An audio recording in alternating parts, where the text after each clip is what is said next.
When your boat can travel at more than 4 times the wind speed, 10 knots is a breezy day on the ice. Speeds can regularly exceed 100 kilometers per hour.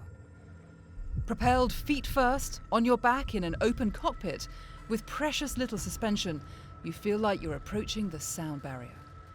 But while the speed is exhilarating, it doesn't take much to trip up. Hit anything, and the results can be explosive. With a fleet of 50 boats on the racecourse, the closing speeds can be both alarming and intoxicating. Originally designed in the late 1930s, the DN is the most popular ice boat class, with big fleets in Europe and America.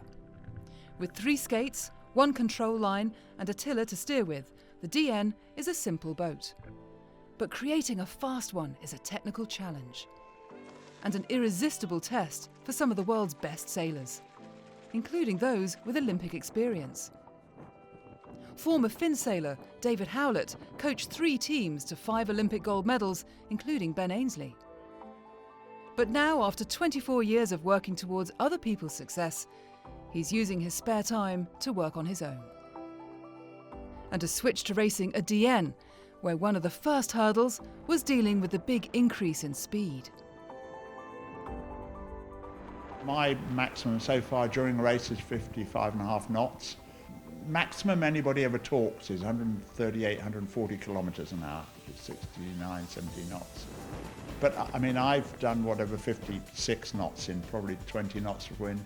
Surprisingly, I've done 35 knots in about 5 knots of wind. I'm coming to terms with it, but I think I am. But you definitely don't want to have a collision because it can be a bit dangerous. Handling a DN is only part of the equation. The big thing about the DN is the skates, which is a black art to me.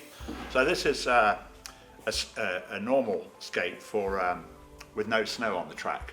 And if you've got snow anywhere, you have to put these ones which have got a bigger ground clearance. I've got 18 skates in total, but in the world you're only allowed to measure in 9 different skates. So people take all these 9 skates. Invariably, they'll all come up to you and say, oh, I've got exactly the right skate for these conditions, but it's in the boot of my car or it's in my garage back in Switzerland. Or then other people will grind them at night and they take machines to grind them with to change the shape of them, because they all talk about this angle down the bottom here, which is effectively around about 90 degrees, and then also the rocker line, which is on the bottom of the skate. But even with the ability and technical know-how, the racing can hinge on another key factor. It's an incredibly weather-dependent sport. You have to follow the weather, so you have to be a meteorologist.